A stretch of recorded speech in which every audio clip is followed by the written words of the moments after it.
नमस्कार, आप देख रहे हैं श्रेष्ठ भारत और मैं हूं सुनील सिंह। बीएमसी चुनाव के बाद मुंबई किसकी, इस सीरीज में आज हम बात करेंगे मराठी वोटरों की। ठाकरे बंधु एक साथ आ गए हैं, अब एक साथ चुनाव लड़ने जा रहे हैं। तो ऐसे में इस चुनाव में मराठी अस्मिता काम करेगी या फिर विकास?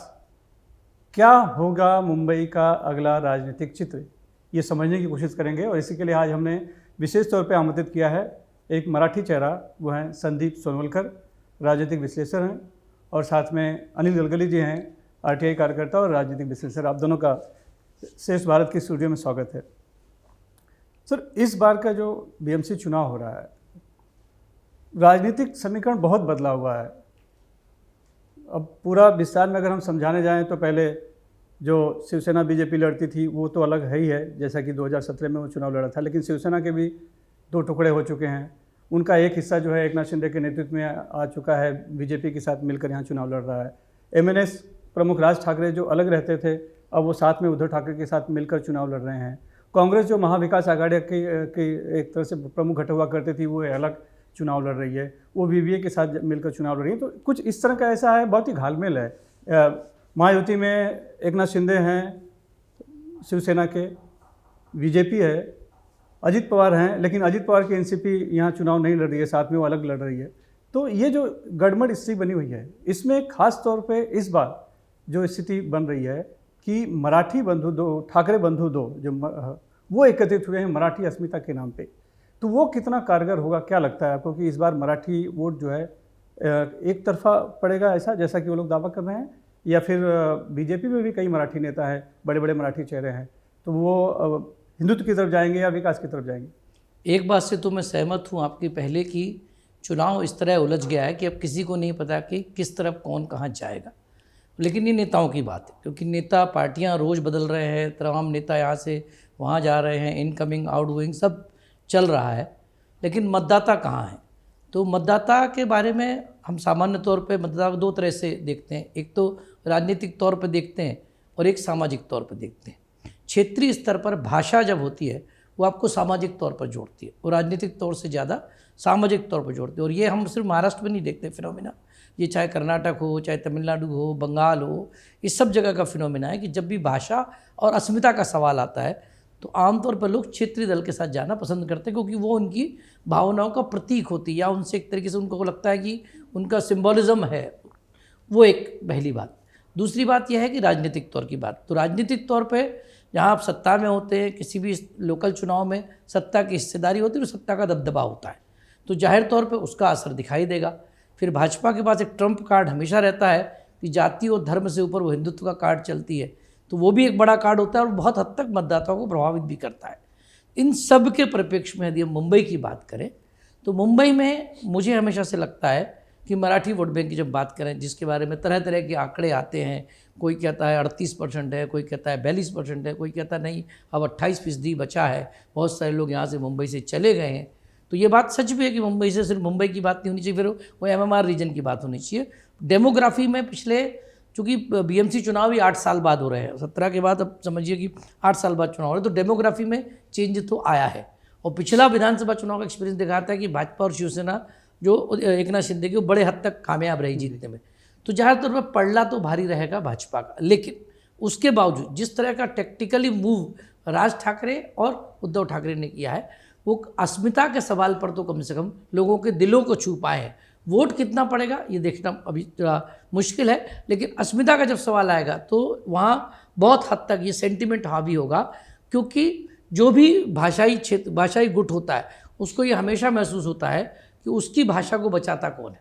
मतलब वैसा ही है कि राज ठाकरे या उनका आंदोलन तो बहुत प्रभावी होता है, उसका असर होता है, लेकिन चुनावी गणित में उतरता है तो वोट में वो कन्वर्ट नहीं हो पाता है। तो लगभग वही स्थिति रहेगी, आप ऐसा कहना चाह रहे हैं? राज ठाकरे के आंदोलन और वोट का संदर्भ जोड़ना थोड़ा जल्दबाजी होगी, क्योंकि राज ठाकरे ने कभी भी राजनीतिक संगठनात्मक स्तर पर नहीं की।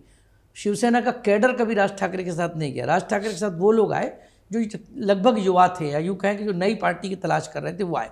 इस बार अभी भी शिवसेना उद्धव ठाकरे का कैडर मुंबई में काफ़ी हद तक मौजूद है, वो कैडर छोड़कर नहीं गया। सीटों में कन्वर्ट नहीं हुआ विधानसभा में, इस बात में कोई सवाल नहीं। लेकिन फिर लोकसभा का चुनाव का उदाहरण देंगे तो भाजपा को लोकसभा में वोट नहीं मिला, पर फिर भी जो राज ठाकरे और उद्धव ठाकरे का मिलना एक मराठी सेंटीमेंट को छूता है, और मराठी वोटर वोट डालने से पहले एक बार जरूर सोचेगा कि उसकी अस्मिता बचाने के लिए कौन काम करता है, क्योंकि भाजपा कितना भी कहे वो एक राष्ट्रीय पार्टी है, उसके पास राष्ट्रीय मुद्दे हैं, राष्ट्रीय चेहरे हैं और राष्ट्रीय ताकि उसकी पहचान है। और मुंबई क्षेत्र में देवेंद्र फडणवीस हो या कोई और हो, आज की स्थिति में भाजपा के पास मुंबई में कोई बड़ा मराठी चेहरा नहीं है। भाजपा का संकट है। आशीष शेलार को भाजपा ने खुद उस तरह से प्रोजेक्ट नहीं किया कि मुंबई का चेहरा है।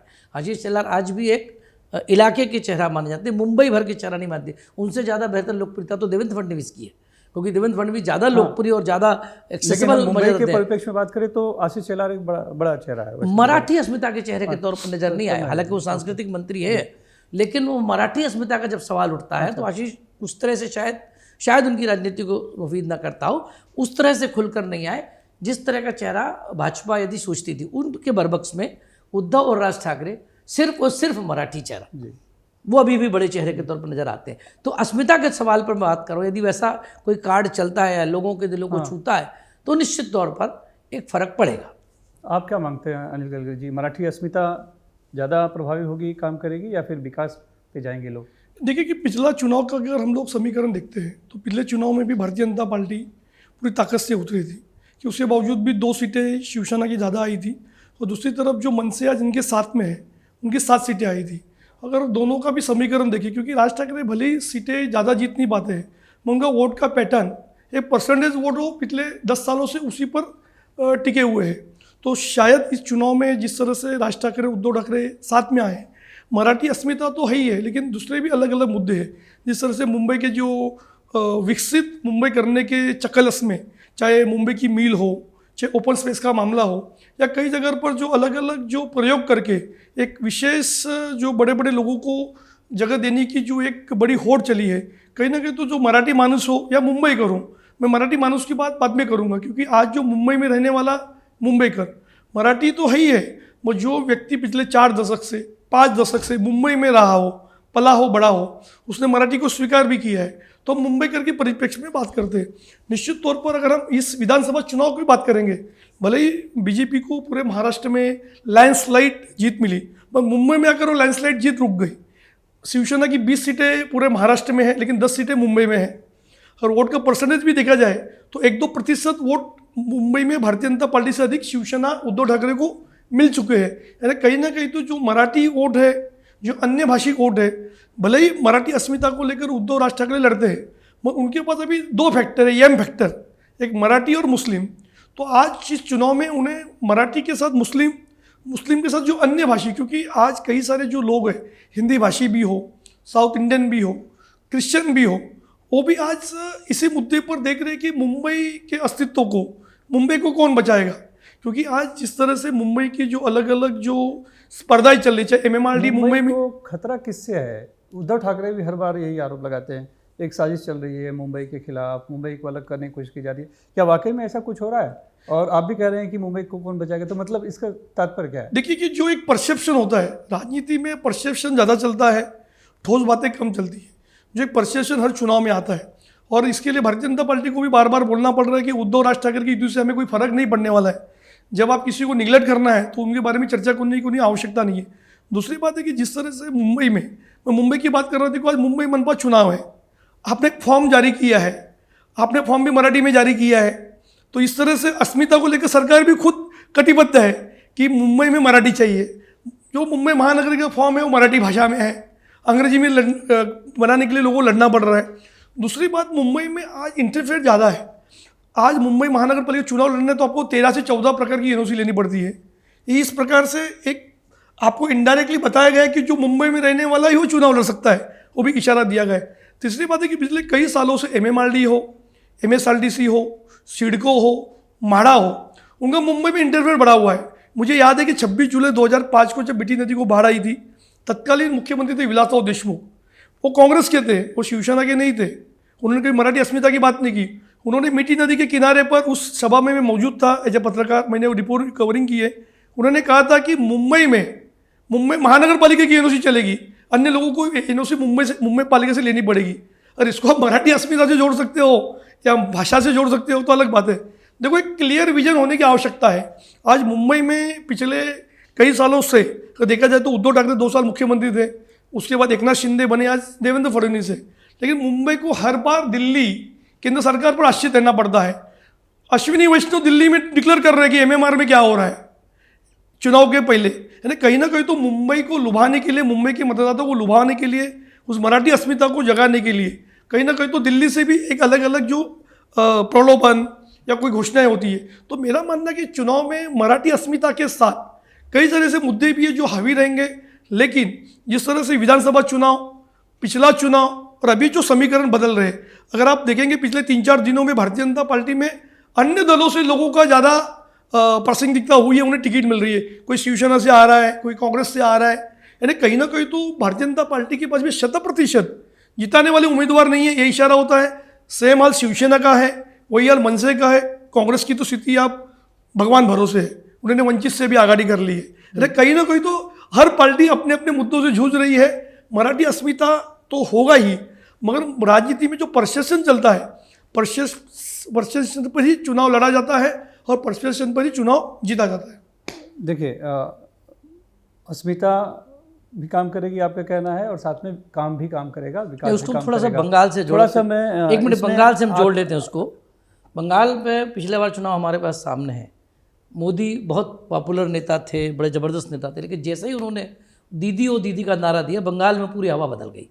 और ये गलती भाजपा की तरफ से निश्चित तौर पर होगी कहीं ना कहीं, कि वो भाषण देते समय या उनके बड़े नेता जब आएंगे, और बीजेपी का पूरा चुनाव केंद्रीय नेतृत्व पे होता है, बीजेपी का चुनाव स्थानीय नेतृत्व में नहीं होता। देवेंद्र फडणवीस अकेले स्थानीय चेहरा है, बाकी कोई मुंबई का चेहरा बीजेपी के पास नहीं है। नाम है, चेहरे नहीं है। यदि कहीं राष्ट्रीय बात होने लगी बहुत तेज, तब स्थानीय होता है। और उसमें एक ऐतिहासिक पहलू भी आपको इसलिए भी बताता हूँ थोड़ा सा, मुझे लगता है ये जानना जरूरी है कि महाराष्ट्र के डीएनए में दिल्ली से झगड़ा है हमेशा से। मराठियों को लगता है, या मराठी इतिहास को लगता है कि जब जब दिल्ली ने महाराष्ट्र के साथ किया है, तो महाराष्ट्र के साथ धोखा ही मिला है। और ये ऐतिहासिक तौर पर है, मतलब ये तो इतिहास में दर्ज है, इसकी कोई चर्चा भी नहीं करता कि शायद मराठे ही इकलौते व्यक्ति थे मुगलों के बाद जिन्होंने 15 दिन तक दिल्ली को कब्जा करके रखा था, लेकिन इतिहास में इसकी चर्चा नहीं होती। मराठे हारे पानीपत का चुनाव, लेकिन दिल्ली पर उनका कब्जा था, इसका इतिहास में कहीं उल्लेख भी नहीं और चर्चा भी नहीं होती। लेकिन मराठों को लगता है कि जब जब दिल्ली के साथ उनका होता है तो दिल्ली उनके साथ धोखा करती है, और दिल्ली जब मजबूत होगा तो महाराष्ट्र कमजोर होता है। यह एक ऐतिहासिक डीएनए है यहाँ के लोगों का। यही वजह है कि क्षेत्रीय पार्टियाँ हमेशा महाराष्ट्र में पनपी नहीं, चाहे महाराष्ट्र का इतिहास, जिस दिन से महाराष्ट्र बना उस दिन से लेकर आज तक, 1961 से लेकर आज तक महाराष्ट्र में क्षेत्रीय पार्टियों की जगह हमेशा रही। ऐसा नहीं हो गया कि क्षेत्रीय पार्टियाँ पूरी तरह समाप्त हो गई। बिल्कुल, लेकिन हम देखें कि अस्मिता अगर जागती भी है तो संख्या कितनी, संख्या बल कितना है, वो कितना असर करेगा। अभी 2017 में जो चुनाव हुआ था, तब मनसे को 7 सीटें मिली थी यहाँ से, और उनका वोट प्रतिशत था कुछ 7.73%, और शिवसेना जो एकत्रित थी उसका वोट प्रतिशत था 28%, और सीटें आई थी 84। वो शिवसेना 2 टुकड़े हो चुकी है जी। अब हम उसको विधानसभा से तुलना करें तो विधानसभा में जो है कि शिवसेना उद्धव ठाकरे को सिर्फ 9.96 यानी कि 10% ही वोट मिल पाया था, और एमएनएस का सिर्फ 1.5% था, जबकि बीजेपी लगभग वो बना के रखी 26-27% उसका बना रहता है। और इसी के साथ मतलब ये उनका तो वोटिंग पैटर्न हो गया। और हम देखें कि संख्या कितनी है, संख्या बल अगर मुंबई में मराठी के देखें तो जो माना जा रहा है कि 42 से 45 वो मैं कह रहा हूँ अलग अलग तरह का फीसदी होता है, और जो कि 50 से 60 सीटों पर ही उसका एक असर प्रभाव दिखाई पड़ता है। तो इस परिप्रेक्ष्य में अगर ये मराठी अस्मिता जागती भी है और थोड़े से मराठी वोट बढ़ते भी हैं उद्धव ठाकरे और राज ठाकरे के मिल के भी, तो कितना फर्क पड़ जाएगा? मुझे लगता है देखिए, शिवसेना की ज़रूरत इस समय फर्क पड़ने की नहीं, उनका कोई टारगेट भाजपा को हराने का नहीं है, ये टारगेट है भी नहीं। उनको लगता है कि मेरी जो जगह है वही बची रहे, जो ज़्यादा महत्वपूर्ण है। ये शिवसेना को भी महसूस होता है कि वो बीएमसी की सत्ता पाने नहीं जा रही है, शिवसेना अपनी तरह से लगभग महसूस करती है।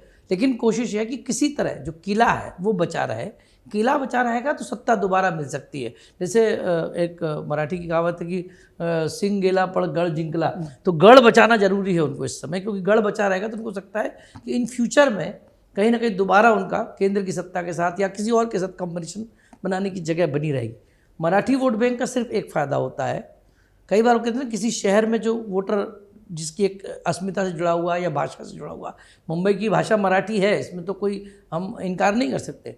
तो जब वो वर्ग शिफ्ट होता है तो बहुत सारे आजू बाजू के वर्ग भी जो है साथ में शिफ्ट होते हैं, क्योंकि भाषाई वर्ग सिर्फ मराठी नहीं है, बड़ी संख्या में तेलुगु भी है, कन्नड़ भी हैं, उत्तर भारतीय भी हैं, और मुस्लिम एक बड़ा वर्ग है मुंबई में, तो वो एक टिल्ट होता है, अलग इसके उसके कारण खिलाफ लामबंद होंगे वो एक टिल्ट होता है। तो उस टिल्ट का हम परिणाम लोकसभा में देख चुके हैं, क्योंकि लोकसभा में जब मोदी जैसा चेहरा थे और जब भाजपा 300 का नारा लगा रही थी तो मुंबई शहर में एक सीट मिली, वो भी नॉर्थ मुंबई, वो भी इसलिए कि कांग्रेस के खाते में गई। यदि वो सीट शिवसेना लड़ी होती शायद ज़्यादा बेहतर टक्कर दे पाती। तो ऐसा नहीं है कि लोगों का मूड नहीं बदलता है, तो मूड बदलने के ऊपर बहुत कुछ तय है। आप क्या मानते हैं? देखिए कि जिस संख्या हिसाब बल को देखते हुए अगर मराठी अस्मिता जागती भी है तो कितना असर होगा? देखिए अभी जो आकलन किया जा रहा है, जैसा कि आपने बताया कि 84 सीटें पिछली बार आई थी, 82 बीजेपी की आई थी, 7 उनकी आई थी। आज के वक्त में अगर हम देखा जाए तो विधानसभा चुनाव के बाद 67 ऐसी जो सीटें हैं जो डायरेक्टली प्रभाव कर सकती है, उसमें मुस्लिम मतदार भी है, मराठी मतदार भी है, और भारतीय जनता पार्टी को इससे ज़्यादा खतरा है, क्योंकि जिस तरह से 67 सीटों पर जो एम फैक्टर मैंने पहले उल्लेख किया, मराठी और मुस्लिम, कहीं ना कहीं तो कारगर साबित होगा, क्योंकि जो मुस्लिम वोटर्स है वो 99% के 100% बीजेपी के साथ नहीं जाएगा, लेकिन ना उसके मित्र पक्ष के साथ। लेकिन क्या वो राज ठाकरे के पास जाएगा? क्योंकि वहाँ साथ में राज ठाकरे हैं और वो मुस्लिम पसंद नहीं करते, जहाँ तक अब तक का मैं आपको बताना चाहता हूँ कि जब चुनाव आता है साहब, राम कदम नाम के एमएलए अभी भी भारतीय जनता पार्टी में है, जो पहली बार एमएनए से लड़े थे, वो सबसे ज़्यादा उत्तर भारतीय वोट मिले थे। जब मनपा चुनाव में लोग पार्टी देखते नहीं है, कैंडिडेट को भी देखते हैं कि सुनील सिंह मेरे कितने काम आ सकते हैं, संदीप सोलकर मेरे कितने काम आ सकते हैं। ये जो 1-to-1 रिलेशन होता है, जैसे कि विक्टोरिया पार्क साइड में एक मोरे नाम के नगर सेवक थे जिनके पिछले दिनों निधन हुआ, उनके आज भाई को टिकट दिया गया है उबाटा से, तो वो काफ़ी लोकप्रिय थे उत्तर भारतीयों में। जब भी वो लड़ते थे तो 10,000 के ऊपर वोट लेते थे, तो लोग कहते इतने वोट कैसे मिले। ये जो व्यक्तिगत चुनाव होता है। दूसरी बात है कि जो 67 सीटों की जो मैं बात कर रहा था, क्योंकि पिछले चुनाव में भी कई जगह सीटों पर 84 सीटें जब भले ही शिवसेना जीती थी, मगर 30 से 35 सीटों पर उनको हार का सामना करना पड़ा, क्योंकि एमएनएस ने सेकेंड वोट लिए थे या थर्ड वोट लिए थे। और कई जगह पर 7 सीटें मन से जीती थी, मगर उनको 15 से 25 सीटों पर शिवसेना वजह हार का सामना करना पड़ा था। मतलब 2017 की अगर अखबार आप उठाएंगे, उस वक्त की अगर हेडिंग देखेंगे, तो शिवसेना ने आरोप लगाया कि मनसे की वजह से हमारी इतनी सीटें गई, और मनसे कहते थे कि शिवसेना से हमारी इतनी सीटें गई। आज समीकरण भले ही बदला हो, लेकिन जो मराठी वोटर्स है, जो मराठी अस्मिता है, और साथ में अन्यवासी भी, क्योंकि आज जिस तरह से मुंबई का जो एक भौगोलिक स्थिति है वो बदल रही है। कई स्थानों पर जो जिस हिसाब से परिसीमन हुआ है, कई जगह पर पिछली बार जो परिसीमन से सबसे ज़्यादा लाभ भारतीय जनता पार्टी को हुआ था, वो सत्ता में थी, आज भी वो सत्ता में। मगर आपको मैं बताना चाहता हूँ कि जो एम फैक्टर है वो इतना कारगर साबित होगा, उसको तोड़ने के लिए आपको कहीं ना कहीं तो चमत्कार की आवश्यकता होगी, क्योंकि विधानसभा चुनाव में भी लोगों ने देख चुका है, लोकसभा चुनाव में तो क्या स्थिति हुई। जैसा कि संदीप जी ने बताया, पीयूष गोयल तो जीते, मगर रविंद्र वाइकर भी कम वोटों से जीते। यानी मुंबई में 6 में से 2 सीटें पर महायुति को सफलता मिली, और 4 सीटें ऐसी थी जैसे अरविंद सावंत, अनिल देसाई, संजय दीना पाटिल और वर्षा गायकवाड़। देखिए, उस समय संविधान बदलने की बात और आरक्षण खत्म करेंगे, वो एक नैरेटिव चला था, उसका असर, व्यापक असर हमको पूरा यहीं पे नहीं पूरे देश में देखने को मिला था, जिसकी वजह से सिमट गई थी, जो कि 400 पार का सपना देख रही थी बीजेपी वो। लेकिन इस बार अब वो स्थिति नहीं है। अभी आप देखिए, तो बहुत देखो लाडली बहन से जीती थी कौन? भारतीय जनता पार्टी, विधानसभा। लेकिन माननीय अजीत पवार जी अभी इस मुंबई शहर में नवाब मलिक जी के नेतृत्व में उन्होंने कम से कम 20 से 25 मराठी उम्मीदवार दिए हैं। 100 की लिस्ट अभी आने वाली है। अभी भी लोग लोहगढ़ में कतार में खड़े हैं कि घड़ी से मिले। लाडली बहन योजना किसकी थी? भारतीय जनता पार्टी, शिवसेना की नहीं थी, महायुति की थी। महायुति का घटक कौन? अजीत पवार। अजीत तटकरे ने साइन किया था उस पर। अजीत तटकरे भी प्रचार में आएंगे सर, वो भी प्रचार करें कि लाडली बहन मैंने योजना लाई है। यानी जो चीज़ चुनाव में, मुंबई के चुनाव में मैं आपको बता रहा हूँ ना, जो चमत्कार भी होगा, जो जीतने वाले लोग हार जाएंगे, हारने वाले जीत जाएंगे। आप किसी की गारंटी ले नहीं सकते कि फला फला उम्मीदवार जीत सकता है, फला फला उम्मीदवार हार सकता है। अनिल जी, एम में तीसरा जो फैक्टर है मनी, वो कितना काम करेगा? वो भी बड़ा एक एम फैक्टर है ना। देखो तो पैसा, लोग जो दोनों हैं, चाहे उद्धव ठाकरे और राज ठाकरे हो या कांग्रेस, उनका सबसे पहला रोना तो यह है कि मेरे पास एम यानी मनी नहीं है। देखिए एम फैक्टर तो हर चुनाव में काम आता ही है। एम फैक्टर से माहौल बना सकते हो। वो जो मतदाता महानगर पालिका खरीदे का भी जाते हैं, मतदाता खरीदे भी जाते हैं, वो माहौल ही नहीं। देखो मुझे तो लगता नहीं कभी, मैं चुनाव आयोग के साथ में हमेशा ऐसा- रहता हूँ। ऐसा- चुनाव आयोग का भी इस तरह की कार्रवाई मैंने आज तक देखी नहीं लेकिन है, ऐसे चाहे आरोप पेड लग- न्यूज है ऐसे आरोप ये तो लगते हैं, आरोप लगते हैं, वीडियो भी पर आते आज हैं, तक किसी कुछ ने होता उसको साबित नहीं किया है। क्या होता है कि चुनाव आयोग हो या मुंबई पुलिस हो, आपको प्रूफ देना पड़ता है कि ये वोटर को खरीदा गया है। दुर्भाग्य से हमारी राजनीति में जैसे ईवीएम मशीन सेटिंग होती है, आज तक कोई प्रूफ कर नहीं पाया। मतदाता खरीदे जा सकते, आज तक कोई प्रूफ नहीं कर पाया। जो चीज़ें असंभव है, जो जिसके पास सबूत नहीं है, उस पर बात करना गलत है। कि मेरा मानना है कि जिस तरह से आज चुनाव का जो परिप्रेक्ष्य बदला है, आज आपको लगता है कि उद्धव ठाकरे, राज ठाकरे इसी मतलब कुछ ना कुछ उन्होंने भी रणनीति बनाई होगी। जब वो दोनों भाई इकट्ठा आए हैं, उन्होंने भी सोची होगी, उनके भी निचले स्तर पर जो काम हो रहा है। क्योंकि आज आप देखें कि डिंडोशी सर रणनीति तो बहुजन वंचित के प्रकाश अम्बेडकर भी बनाते हैं, लेकिन उसका क्या मतलब है? रणनीति ठोस हो और वो कहीं ना कहीं उसको क्रियान्वयन हो सके ना, उसमें जीत सके। देखिए तो आपको प्रैक्टिकली रहना होगा ना, रणनीति बनाना तो सभी बनाते हैं। मेरा मानना है कि महानगर पालिका संदर्भ चुनाव में देखता हूं कि मुंबई में असल में क्या एक बड़ा शहर है। आमतौर पर चूंकि मुंबई में 70% तो बाहर ही है, मतलब ये कहा जाए तो असल में उसको उत्तर भारतीय नहीं है, 70% बाहर ही है। मुंबई जो बाहर से नौकरी करने आए हैं, और चाहे वो मराठी हो चाहे दूसरे वर्ग के हों, तो वो सब वर्ग सीधे तौर पर बहुत लोकल नेताओं के संपर्क में नहीं रहता है। लोकल नेता सिर्फ या तो आते हैं, उसकी सोसाइटी में आते हैं, मिलते हैं, चले जाते हैं, शायद नहीं जानते। लेकिन इसका एक फ़ायदा जो हुआ मुझे लगता है, राज उद्धव के साथ आने से एक वो जैसे बोलते हैं कि चर्चा में आ गए हैं। आज मीडिया हो, चाहे बाकी सोशल मीडिया हो, चाहे अल्टरनेटिव मीडिया हो, सब इस पर चर्चा कर रहे हैं। तो जब आप चर्चाओं में रहते हैं तो कहीं ना कहीं आपका एक सामाजिक तौर पर संदेश भी जाता है। तो वो एक संदेश देने में तो कम से कम अभी पहले तरफ कामयाब हो गए हैं। और अब आगे जाके इसको कन्वर्शन कैसे होता है, वो बहुत सारी चीज़ें, क्योंकि ऐसा नहीं है कि सब कुछ भाजपा और महायुति में अच्छा है, और ऐसा भी नहीं है कि महाविकास अघाड़ी में सब कुछ अच्छा है। सबके यहाँ कुछ ना कुछ गड़बड़ है। मुझे ऐसा लगता है कि पहला चुनाव होगा मुंबई का, मुंबई वालों को दो चीज़ों को चुनना होगा। पहला तो ये जो अनिल जी कह रहे हैं कि कौन आपके साथ खड़ा है लोकल में, यानी कौन उपलब्ध है। और जो अब तक जो बाला साहब ठाकरे की राजनीति रही, जो कई दिनों में कमजोर हुई, शिवसेना की एक पहचान थी कि स्थानीय स्तर पर जब भी कुछ होता है तो शिवसैनिक खड़ा होता है, चाहे किसी भी तरह की घटना हो। उस तरह की क्रेडिबिलिटी उनकी रही है। भाजपा हमेशा राष्ट्रीय मुद्दों पर गई है। कांग्रेस का यह रहा कि कांग्रेस भी राष्ट्रीय मुद्दों पर थी, कांग्रेस कभी स्थानीय मुद्दों पर थी नहीं। तो ये भी एक क्रेडिबिलिटी, क्योंकि 8 साल का अंतर बहुत बड़ा होता। और एक अंतिम बात, मुंबई में सुविधाएं निश्चित तौर पर बनी हैं, बन रही हैं, लेकिन सामान्य व्यक्ति को लगता है कि पिछले 8 साल से उसकी ज़िंदगी में परेशानियां कम नहीं हुई हैं, बल्कि बढ़ी ही हैं।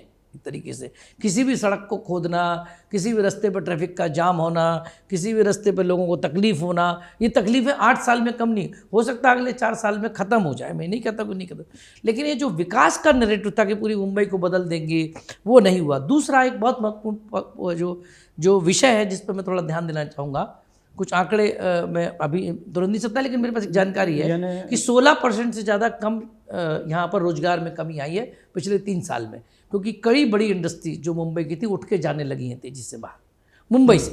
मैं महाराष्ट्र की बात नहीं करूँ, महाराष्ट्र में तो निवेश आ रहा है। मुंबई अब मूलतः सिर्फ सर्विस सेक्टर का बचा हुआ है। रोजगार के स्तर पर मुंबई में बहुत कमी आई, और मुंबई में रोजगार एक बहुत बड़ा विषय होता है। हर व्यक्ति को लगता है कि मेरे बेटे को यहाँ चाकरमानी शब्द, चाकरमानी का मतलब भी होता है कि वो नौकरी पेशा। अब नौकरियां ही मुंबई में नहीं मिल रही हैं, तो वो भी एक बड़ी नाराजगी मुंबई में आपको नजर आती है। ये नाराजगी किसके प्रति जाएगी? जैसे देखिए होता है आवाज उठाती है कि किसने मिल बंद करवाया, किसने विरार भेजा। देखिए मैं ये कहते हैं कि साजिश हो रही है, बीजेपी को अलग करने, मुंबई को अलग करने की साजिश हो रही है। तो आखिर में आमतौर पे जिम्मेदार मतलब किसको एक पकड़ेगी वोटर की जनता? मानसिकता से देखें तो गुस्सा निकलता है सत्ता के खिलाफ, ओके, चाहे किसी की सत्ता हो। कई बार जैसे अटल जी थे, उन्होंने मेट्रो बनाई, लेकिन बाद में पता लगा कांग्रेस सत्ता में आ गई, पूरी दिल्ली में बनाई, लोगों को गुस्सा निकला अटल जी पे, इससे क्या मतलब है, जबकि पूरे दिल्ली और पूरे रीजन में कांग्रेस सत्ता में आ गई। तो गुस्सा आमतौर पर आपका पावरफुल, देखिए हमारा गुस्सा हमेशा बड़े व्यक्ति पे निकल सकता है, क्योंकि हम उसका कुछ नहीं कर सकते, तुम गुस्सा कर सकते हैं। जब गुस्सा कर सकते हैं तो बड़े व्यक्ति पे कर सकते हैं। आप अपने से छोटे पे पीट सकते हैं, अपने छोटे को मार सकते हैं, बड़े व्यक्ति पे गुस्सा करते हैं, तो वो गुस्सा तो निकलेगा। ओवरऑल मेरा ये मानना है कि भाजपा को अब रणनीतिक तौर पर दोबारा क्षेत्रीय तापे और क्षेत्रीय स्तर पर उतरना पड़ेगा। अभी भी भाजपा यदि सिर्फ राष्ट्रीय नेताओं को लाकर प्रचार करेगी तो मुझे लगता है शायद उसका नुकसान भी हो सकता है। गलगिरी जी, आज के दौर में बीजेपी एक बात कहती है बटोगे तो कटोगे। यानी हिंदुओं को कहीं ना कहीं एक करने की कोशिश की जाती है। वो राष्ट्रीय मुद्दा भी रहता है, विधानसभा के चुनाव में भी रहता है, और शायद मुंबई के बीएमसी चुनाव में भी रहेगा, क्योंकि उद्धव ठाकरे ने भी उसी तर्ज पे कह दिया कि जैसे बटोगे तो कटोगे है, वैसे ही अगर मराठी लोग आपस में मिल के नहीं रहोगे और इस बार चूक जाओगे तो फिर खत्म हो जाओगे। तो ये बात उन्होंने कह दी। तो ये जो आम आदमी है, आम मुंबई का है या मराठी है, वो हिंदुत्व को पहले प्राथमिकता देगा या फिर मराठी तो को प्राथमिकता देगा? देखिए, जब तक इस मुंबई में, महाराष्ट्र में बालासाहेब ठाकरे थे तो उसके साथ मराठी भी थे, हिंदुत्व भी थे। बालासाहेब ठाकरे जाने के बाद शिवसेना के कई सारे धड़े हुए, उन्होंने कई सारे विद्रोह का सामना शिवसेना ने कई सालों से कर रहे। सबसे पहले छगन भुजबल गए, फिर नारायण राणे गए, फिर राज ठाकरे गए, और सबसे ज़्यादा सक्सेसफुल अगर देखा जाए तो एकनाथ शिंदे। वो गए, वो सत्ता में भी आए, लेकिन तीनों लोगों का मैंने नाम लिया, वो सत्ता के आसपास भटकने लगे। मगर एकनाथ शिंदे ने वो चमत्कार करने का काम किया है। पिछले चुनाव में जो 84 सीटें थी शिवसेना की, तो कई सारे लोग शिवसेना के साथ गए, तो भी आज उद्धव ठाकरे की ताकत 47 सीटों तक सीमित है। मतलब 47 नगर से उनके साथ में है, और एकनाथ शिंदे के पास 67 नगर से हो गए, जिसमें कांग्रेस और अन्य पार्टी के भी लोग शामिल हुए। मराठी व्यक्ति भी देख रहा है कि सत्ता में कौन है, क्योंकि पिछले 4-5 सालों से चाहे भारतीय जनता पार्टी हो, एकनाथ शिंदे हो, उन्होंने कहीं ना कहीं तो मराठियों के बीच में जाकर एक संदेश देने का काम किया है कि हम असली शिवसेना है। क्योंकि कोर्ट के जो वर्डिक्ट के बाद भी धनुष्यबाण शिवसेना के साथ चला गया, तो कहीं ना कहीं तो उनको उसका लाभ मिल रहा है। इसके विपरीत परिस्थिति के बावजूद भी उद्धव ठाकरे आज भी जो एक बैटल कर रहे हैं, क्योंकि उनको अभी भी लोगों तक जाके समझाना कि हम मराठी के सच्चे सेवक हैं, हम मराठी को अस्मिता को बचाने वाले हैं, उनका प्रयास चल रहा है। उसी के लिए अगर हम देखेंगे पिछले 4-5 महीनों से मुंबई के प्लेटफॉर्म, गलियों में, चौराहे पर जो मराठी अस्मिता के जो अलग अलग उन्होंने पोस्टर लगाए हैं, उसमें किसी का नाम नहीं है, किसने लगाए, क्यों लगाए है। तो इनडायरेक्टली उन्होंने एक तरह से प्रचार करने का काम किया है कि अगर आप अभी इस बार नहीं साथ होंगे तो आप मराठी अस्मिता यहाँ खत्म हो जाएगी। दूसरी बात है कि भारतीय जनता पार्टी का वही नारा है, बटोगे तो कटोगे, क्योंकि लोग क्रिया की प्रतिक्रिया होती है, जो कहा जाता है। तो वो अगर जैसा इन्होंने भी कहा कि मराठी अस्मिता के नाम पर अगर मराठी लामबंद हो गए तो बाकी जो दूसरे प्रदेशों से आए हैं लेकिन यहीं पे रह रहे हैं, वो अपने क्षेत्रों में वो लामबंद हो गए उसके खिलाफ, क्योंकि सभी को यहाँ पे रहना है। यहीं पे जो भी एक बार आ जाता है, मुंबई से महानगरी है, वो भले उसकी नौकरी भी चली जाए, कम मिले, लेकिन वो रहता यही है, वो जल्दी जाता नहीं यहाँ से। जैसा आपने बताया कि रिएक्शन, यहीं रहना है, एक्शन का रिएक्शन होता है। शिवसेना ने एक्शन किया, बीजेपी ने रिएक्शन दिया, मनसे ने उससे भी जाके बड़ा रिएक्शन दिया, बटोगे तो कटोगे, बचोगे तो पिटोगे। उत्तर प्रदेश ने बैनर लगा दिया। सोचिए अब इसका असर कितना प्रतिकूल असर तो होगा। देखिए, राजनीति में आपको मुंबई के विकास की बात करनी है। जैसा संदीप जी ने कहा कि आपने जो काम किया है, ऐसे सत्ता में रहने के बावजूद भी, नहीं रहने के बावजूद भी, विकास के मुद्दों का चुनाव कभी लड़ा नहीं जाता है। क्योंकि लोकसभा चुनाव में हम देखेंगे जैसा कि संविधान बचाओ का मुद्दा चला, उसके बाद लाड़की बहन और कटोगे बटोगे चला। अगर इस तरह की चीज़ें महानगर पालिका चुनाव में आती है तो निश्चित तौर पर इसका नुकसान सत्ता पक्ष को उतारना पड़ता है। अच्छा, क्योंकि जो अपोजिशन है वो तो जीरो पर ही है, उसे जो आएगा वो आएगा, क्योंकि उनको पता है कि हम सत्ता में आने के लिए हम प्रयास कर रहे हैं। मगर जो सत्ता में बैठा हुआ है उसे लग रहा है कि हम सत्ता में आ रहे हैं, क्योंकि भारतीय जनता पार्टी आज टॉप में है। कई सारे जो पुलिस के सर्वे हैं, जो अलग अलग छोटे छोटे एजेंसियों के सर्वे भारतीय जनता पार्टी के पक्ष में जा रहे हैं कि 117 सीटें लेकर महायुति आ रही है। दूसरी तरफ और एक कोई एजेंसी ने सर्वे किया कि 113 सीटें लेकर मनसे और शिवसेना सत्ता में आ रही है, साथ में उनको कांग्रेस का भी सपोर्ट मिलेगा। ये सर्वे की बात होती है, लेकिन जिस हिसाब से जो मराठी अस्मिता, उसके बाद जो एक्शन रिएक्शन, ये घातक है। क्योंकि आज जिस तरह से मुंबई में, मैं नहीं कहना चाहता किसी एक पार्टी पर, क्योंकि पिछले 40 सालों से मिलें बंद हुई है, कई सारी इंडस्ट्री बंद हुई है, लघु उद्योग बंद हुए हैं। आज मुंबई में सबसे बड़ा संकट क्या है? बिजली का बिल। पहले अंबानी थे, अब अडानी आए हैं। बिजली के बिलों में कम नहीं है। लोगों ने गुजरात में, अन्य राज्यों में जाकर वहाँ पर धंधा क्यों शुरू किया? क्योंकि वहाँ पर आपको छूट मिलती है, बिजली के दर कम है, वहाँ टैक्सेस कम है। लेकिन महाराष्ट्र, मुंबई में टैक्सेस ज़्यादा है। तो कहीं ना कहीं तो ये सारी भी चीज़ है, क्योंकि बहुत बड़े पैमाने पर उद्योगों का पलायन हो चुका है, मतलब लोगों का नहीं। आज हम देखेंगे कि एमएमआर क्षेत्र में बदलापुर अमरनाथ, आप देखेंगे कि बदलापुर अमरनाथ में शिवसेना को हार का सामना करना पड़ा, उद्धव ठाकरे को नहीं, शिंदे सेना को हार का सामना करना पड़ा। वहाँ भारतीय जनता पार्टी नगराध्यक्ष बनी, जबकि वहाँ पर भारतीय जनता पार्टी के मुख्यमंत्री देवेंद्र फडणवीस गए थे, एकनाथ शिंदे भी गए थे। एकनाथ शिंदे का गढ़ है वो, श्रीकांत शिंदे वहाँ से मेंबर ऑफ पार्लियामेंट बनते हैं। मगर चुनाव में लोगों ने वो बदल लिया, यानी अगर शिंदे को हरा सकते हैं तो उद्धव ठाकरे को भी हरा सकते हैं, राज ठाकरे को भी हरा सकते हैं। तो जिस वार्ड में, जिस प्रभाग में, जिस असेंबली में जो मुद्दा होगा, क्योंकि आज यहाँ पर पानी का मुद्दा है, ट्रैफिक का मुद्दा है, जैसा कि अलग अलग मेट्रो का काम चल रहा है। आज भले ही मेट्रो 5 साल के बाद हमें अच्छी सेवा देगी, पर फिलहाल जिस दौर से मुंबई कर गुजर रहे हैं, लेकिन अभी दे रही है, जैसे हाँ, अंडरग्राउंड मेट्रो तो हो कहीं ना गया, कहीं तो मेट्रो 2 ये है। वो चीज़ें जो लॉन्ग टर्म काम आएगी, क्योंकि पोइसर का मुद्दा अलग है, अंधेरी का मुद्दा अलग है, मलबार हिल का मुद्दा अलग है। यानी कोई ऐसा राष्ट्रीय मुद्दा या फिर ऐसा मुद्दा जो कि सबको काम नहीं करेगा, क्षेत्रीय मुद्दे ज्यादा काम करेंगे। अभी मुझे देखिए, क्षेत्रीय से भी अब स्थानीय पे चले जाएं, क्षेत्रीय शब्द भी शायद थोड़ा स्थानीय बड़ा मुद्दे- शब्द हो जाएगा, स्थानीय मुद्दे ज़्यादा हावी स्थानीय होंगे। मुद्दे ज़्यादा हो जाएंगे। दूसरा एक महत्वपूर्ण मुद्दा ये जरूर होगा कि जब राष्ट्रीय पार्टी चुनाव में उतरती है तो वो कोशिश करती है कि मुद्दे को राष्ट्रीय बनाया जाए चुनाव को किसी तरह। यदि प्रधानमंत्री मोदी रैली करने आते हैं, मान लो अभी तक संभावना नहीं है, तो जाहिर तौर पर राष्ट्रीय मुद्दा चुनाव में आ जाएगा। वो जो मुद्दा रखेंगे वही चुनाव डिस्कशन में होता रहेगा, क्योंकि प्रधानमंत्री चुनाव में आते हैं आखिरकार।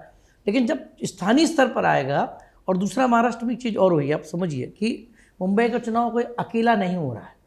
मुंबई के चुनाव कम से कम 29 महानगर पालिकाओं के साथ हो रहा है। तो ऐसे में जो शिवसेना और उद्धव मनसे को मूलतः मुझे लगता है उनको सिर्फ मुंबई पे ध्यान देना है। वो कोई बहुत बड़ा स्टेक लेके बाकी राज्य में कहीं है नहीं, ज़्यादा हो तो MMR रीजन में। ऐसे ही कांग्रेस की जहाँ तक बात करें तो कांग्रेस मुंबई में है और विदर्भ में है, बाकी किसी रीजन में कांग्रेस नज़र आती नहीं है। तो ऐसी स्थितियों में ये बैलेंसिंग एक्ट भी बहुत महत्वपूर्ण होगा कि कौन ज़्यादा क्षेत्रीय स्तर पर पेनिट्रेट कर पाता है।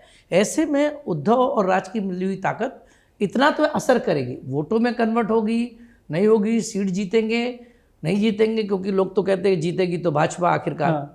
जब जीतेगी भाजपा वाली स्थिति आएगी तो जब 50 वोटों का अंतर या 100 वोटों का अंतर होगा तो भाजपा ज़्यादा सीटें भी निकाल सकती है, इसमें कोई शक नहीं। लेकिन आज की स्थिति में मुंबई में, बल्कि मैं ये कहूँ कि अभी चुनाव एक तरीके से शुरू ही नहीं हुआ, क्योंकि अभी लोग नए साल के जश्न में टिकटें बढ़ रही हैं। 3 तारीख के बाद शायद थोड़ा सा माहौल बनेगा, तब पता चलेगा। और सबसे मुझे लगता है महत्वपूर्ण मुद्दा जो मुंबई के रुख लिए होता है, और ये आप यहाँ के अखबारों को समझ सकते हैं, मैं अखबारों से थोड़ा समझता हूँ।